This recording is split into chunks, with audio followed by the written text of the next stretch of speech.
नमस्कार दोस्तों, Manu creative garden में आपका स्वागत है। तो दोस्तों, हाल ही में मैंने आपके साथ एक वीडियो शेयर की थी जिसमें मैंने आपको दिखाया था कि बंदरों ने मेरा कितना नुकसान कर दिया। आपने उस वीडियो को देखा और इतने अच्छे अच्छे कमेंट्स किए और मुझे समझा, मेरी गार्डनिंग को समझा। उसके लिए आप सभी को दिल से बहुत बहुत धन्यवाद। देखिए, एक प्लांट लवर ही दूसरे प्लांट लवर को समझ सकता है।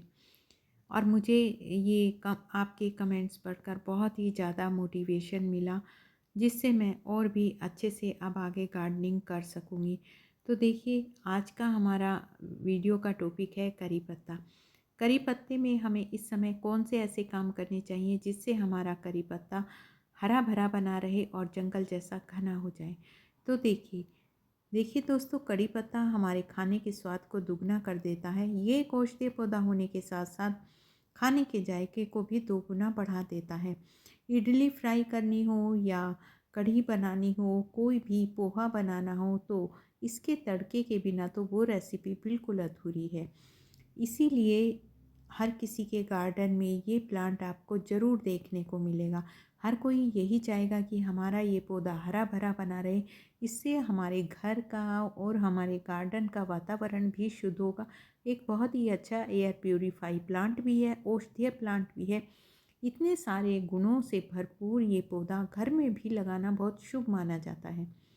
तो देखिए दोस्तों, सबसे पहले बात करते हैं इसकी हार्ड प्रूनिंग के बारे में। अगर आपने इसकी हार्ड प्रूनिंग नहीं की है तो अब भी आप इसकी हार्ड प्रूनिंग कर सकते हैं। मैंने तो पहले ही इसकी हार्ड प्रूनिंग कर दी थी, यानी दिसंबर में मैंने इसे अच्छे से इसकी हार्ड प्रूनिंग कर दी थी और उसमें नई नई शूट्स भी निकलना शुरू हो गई थी। तो देखिए, जितने भी आपको ये लीव्स दिखाई दे रही हैं, ये बिल्कुल अभी अभी इस प्लांट पर आई हुई हैं। साथ ही साथ देखिए, फ्लावरिंग भी स्टार्ट हो गई है।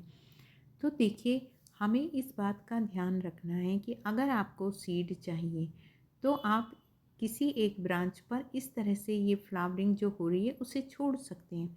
लेकिन अगर आपको अपने पौधे को घना और हरा भरा बनाना है तो जितनी भी ये फ्लावरिंग हो रही है इसे आप प्रून कर दीजिए, यानी इनकी पिंचिंग कर दीजिए। अगर आपने हार्ड प्रूनिंग कर दी है तो अब आप सॉफ्ट प्रूनिंग कर सकते हैं।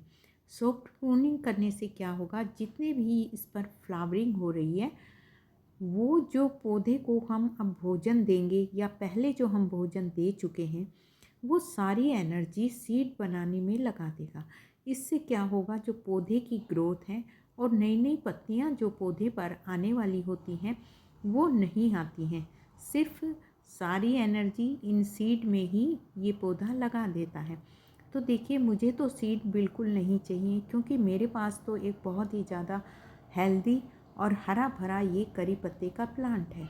तो एक ही प्लांट मेरे गार्डन में काफ़ी है, मुझे सीड की बिल्कुल ज़रूरत नहीं है। तो मैं ये सारे जो फ्लावरिंग इस पर हो रही है, इसकी मैं इस तरह से प्रूनिंग कर दूँगी, यानी ऊपर की टिप से मैं ये सारी पत्तियाँ काट कर निकाल दूँगी। और अगर आपको भी अपना पौधा हेल्दी बनाना है, घना बनाना है, तो जो ये फ्लावरिंग हो रही है आप बिल्कुल इन्हें प्रून कर दीजिए। क्योंकि अगर आप प्रून नहीं करेंगे तो जितना भी फर्टिलाइज़र आप इस प्लांट को देंगे वो सब सीड बनाने में लगाएगा और आपके पौधे की ग्रोथ नहीं होगी और ना ही ढेर सारी ब्रांचेज आपके पौधे पर आएंगी। तो ये सबसे पहला ज़रूरी काम है। हार्ड प्रूनिंग नहीं की है तो हार्ड प्रूनिंग कीजिए, अब भी आप कर सकते हैं। और अगर हार्ड प्रूनिंग करने के बाद इस तरह से जैसे मेरे प्लांट पर फ्लावरिंग हो रही है, अगर आपके प्लांट पर भी फ्लावरिंग हो रही है तो आप टिप से ये कट कर दीजिए, यानी इसकी सॉफ्ट प्रूनिंग कर दीजिए। दूसरा काम, आपको इसकी मिट्टी को चेक करना है। मिट्टी की अच्छे से गुड़ाई करनी है ताकि मिट्टी में एरेशन बना रहे और इसकी जड़ों को ऑक्सीजन मिले। तीसरा काम, आपको इसकी मिट्टी में नमी बनाए रखनी है। देखिए, ये एक मॉइस्चर लविंग प्लांट है। मिट्टी को बिल्कुल सोगी भी नहीं करना है, यानी ओवर वाटरिंग भी नहीं करनी है, लेकिन इसकी मिट्टी में आपको नमी ज़रूर बनाकर रखनी है। उसके बाद अब आगे आगे तेज़ धूप पड़नी शुरू हो जाएंगी, तो ऐसे में आपको डायरेक्ट सूरज की रोशनी में इस प्लांट को नहीं रखना है। वैसे तो ये एक सन लविंग प्लांट है, लेकिन डायरेक्ट तेज़ धूप के संपर्क में आने से इसकी कोमल पत्तियाँ झुलस जाती हैं। तो आपको इसे किसी शेडी एरिया में या ऐसे जहाँ छनकर धूप मिले ऐसी जगह पर आपको इस प्लांट को रखना है। और अब मैं आपको एक ऐसा फर्टिलाइज़र बताऊंगी जो कि बिल्कुल फ्री का है, ऑर्गेनिक है। देखिए, ये है बटर मिल्क छाछ यानी मट्ठा। ये 4 दिन पुराना बहुत ही खट्टा मट्ठा मैंने लिया है। ये मट्ठा जो होता है ये पौधे के लिए बहुत ही ज़्यादा एक एनर्जी का काम करता है। मट्ठे में लैक्टोबैसिलस नाम का एक बैक्टीरिया पाया जाता है जो दूध को मट्ठे में कन्वर्ट करता है। ये जब पौधे की मिट्टी में मिलता है तो माइक्रोब्स की जो संख्या होती है उसको दुगना कर देता है, जिससे हमारी मिट्टी बहुत ही अच्छी पोषक तत्वों से भरपूर हो जाती है, वेल ड्रेन हो जाती है। तो दोस्तों, ये बहुत ही अच्छा कैल्शियम का स्रोत भी है। इसमें नाइट्रोजन भी थोड़ा बहुत पाया जाता है। हमारे पौधे की पत्तियां पीली पड़ जाती हैं, कभी कभी पौधा ग्रोथ नहीं करता है, और हमारे पौधे की फास्ट ग्रोथ के लिए ये फर्टिलाइज़र तो बहुत ही कमाल का होता है।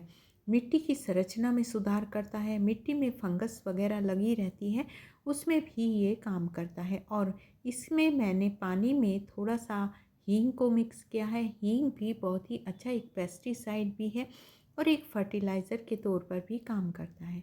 उसके बाद दोस्तों, मैंने पहले भी इसमें गोबर की खाद दी थी। आप इसकी जगह वर्मी कंपोस्ट भी ले सकते हैं। इस तरह से थोड़ी सी खाद मैंने अब भी इसमें मिट्टी में मिक्स कर दी है, ताकि अब पौधा जो ग्रोथ करेगा, नई नई पत्तियां निकलेंगी, तो उसके लिए पौधे को भोजन की ज़रूरत होगी।